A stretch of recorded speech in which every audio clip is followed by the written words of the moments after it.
Ini berbeda dengan pemilu 2019, pada pemilu 2024 tidak akan ada debat khusus calon presiden maupun calon wakil presiden karena semuanya akan dihadirkan secara bersamaan. Lalu apakah format baru ini bisa berpengaruh pada elektabilitas ketiga pasangan capres-cawapres? Kita akan bahas bersama Said Iman Ahmad, pengamat politik SMRC. Selamat malam Mas Said. Selamat malam. Mas Said, kalau kita bicara elektabilitas terlebih dahulu ya, ini sejauh mana Anda melihat format debat tanpa giliran khusus cawapres ya berpengaruh untuk elektoral pasangan capres-cawapres ini? Oke, pertama secara umum saya melihat bahwa dalam beberapa kali pemilihan umum atau terutama pemilihan presiden, juga beberapa pemilihan kepala daerah, sebenarnya debat publik itu cukup berpengaruh sebetulnya.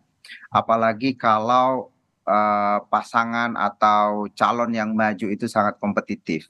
Jadi di situ kemudian debat menjadi penting. Dalam studi yang kami lakukan misalnya sejak 2014, 2019 sampai sekarang, itu pada pemilu terutama pada pemilu 2014 itu ada hubungan yang cukup kentara ya antara mereka yang menonton debat lalu kemudian mempersepsi siapa pemenang berdebat dengan pilihan politik mereka dalam pemilihan presiden. Pada saat itu Pak Joko Widodo cenderung dianggap oleh publik yang menonton debat itu unggul di dalam perdebatan dengan calon presiden ketika itu Prabowo Subianto. Dan kita tahu hasilnya bahwa Joko Widodo kemudian memenangkan pemilihan umum. 2019 juga demikian di dalam debat-debat yang terjadi, baik menurut persepsi publik maupun kita bisa melihat ya secara objektif bahwa Pak Joko Widodo dalam setiap kali debat dengan Prabowo Subianto di dalam 2 kali pemilihan presiden itu cenderung unggul di dalam debat-debat itu dan kemudian kita tahu bahwa dia memenangkan pertarungan. Bukan hanya pemilihan presiden, pada pemilihan kepala daerah misalnya di DKI Jakarta yang paling fenomenal, itu sebelum terjadinya debat atau sebelum muncul para calon kepala daerah ketika itu, calon gubernur ketika itu muncul di publik di dalam mengajukan gagasan-gagasannya, ada kecenderungan Agus Harimurti Yudhoyono. dengan Silvi ketika itu banyak sekali hasil survei menunjukkan mereka unggul dibanding Ahok, juga dibanding Anies. Tetapi kemudian setelah muncul debat itu kemudian berbalik. Oke, tapi gini, kalau Anda melihat bahwa contohnya tadi adalah capres versus capres begitu ya, Pak Jokowi dengan Pak Prabowo di 2 kali debat. Kalau saya ingat awal November itu kan SMRC bilang nama-nama cawapres ini belum bisa dianggap berpengaruh besar pada elektoral pasangannya masing-masing. Dengan perubahan format seperti ini, apa jangan-jangan memang ya sudah tidak ada pengaruhnya untuk elektoral dari pasangan masing-masing, cawapres akan berdebat atau tidak? Ya, betul sekali bahwa posisi cawapres saya kira kita masih konsisten melihat belum ada pengaruh yang signifikan pada kedipilihan capres. Walaupun misalnya setelah pendaftaran ada perubahan di mana Prabowo Subianto berpasangan dengan Gibran itu kemudian mengalami kenaikan suara pasca pendaftaran. Tetapi saya kira itu bukan faktor cawapres, itu lebih pada faktor persepsi publik mengenai arah dukungan Joko Widodo.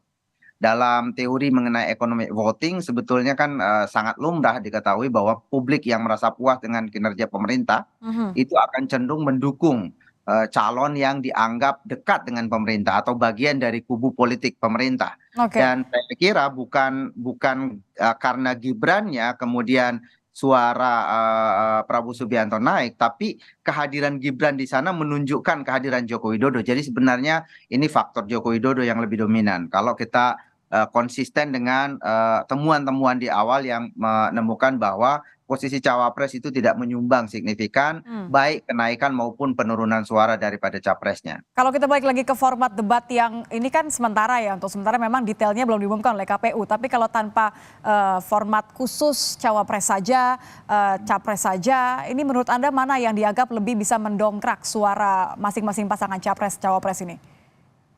Saya kira itu tergantung ya, tergantung penampilan mereka. Kan bukan berarti bahwa format yang sekarang tidak kemudian memberi peluang bagi seorang cawapres untuk kemudian muncul juga di dalam apa namanya Adu gagasan ini ya. perdebatan itu, adu gagasan. Bahkan dalam ketika capres nanti muncul kan tetap ada cawapresnya yang mendampingi dan mereka tetap punya kesempatan untuk bersuara sebenarnya. Tetapi yang lebih penting saya kira adalah bukan soal format ya, tetapi gagasan yang dimunculkan itu sesedikit atau sebanyak pun ruang yang diberikan kepada mereka, tetapi apakah mereka menunjukkan satu gagasan, misalnya katakanlah karena sekarang ini publik approval rating terhadap pemerintah sangat tinggi, Mhm. apakah gagasan yang mereka kemukakan itu bisa meyakinkan publik bahwa mereka akan melanjutkan misalnya Hmm. keberhasilan-keberhasilan yang apa namanya diberikan oleh pemerintah saat ini.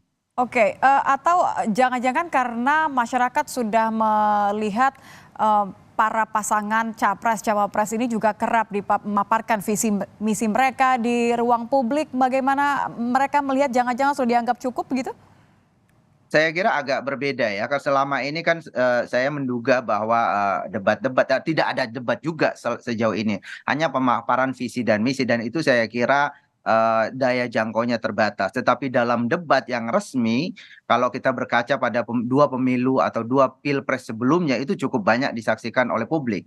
Misalnya pada 2014 di debat kedua itu sekitar 56% publik Indonesia menonton dan mereka memberi penilaian di sana. Dan juga saya kira yang perlu diingat bahwa sekarang ini walaupun sudah mendekati pemilu, tetapi masih cukup banyak ya apa yang kita sebut sebagai swing voters Hmm. atau pemilih yang lemah gitu, yang masih sekarang sudah memilih tapi mungkin masih berubah. Masih sekitar 20 sampai 25% publik yang sudah punya pilihan presiden itu masih mungkin berubah. Dan itu Lalu bisa ditambah tergantung dengan dari adu gagasan nanti, begitu maksud Anda? ya, saya menduga bahwa mereka yang masih mungkin berubah pilihan ini sangat mungkin kalau kemudian kurang meyakinkan calon presiden yang didukungnya sekarang ini Baik. bisa jadi mereka pindah karena mereka menyatakan masih sangat mungkin Untuk untuk berpindah pilihan mempertimbangkan banyak hal begitu ya. Terima kasih ya, Saidiman betul. Ahmad, pengamat politik Ya, SMRC sudah bergabung bersama kami di Kompas Malam. Selamat malam. siap. Selamat malam.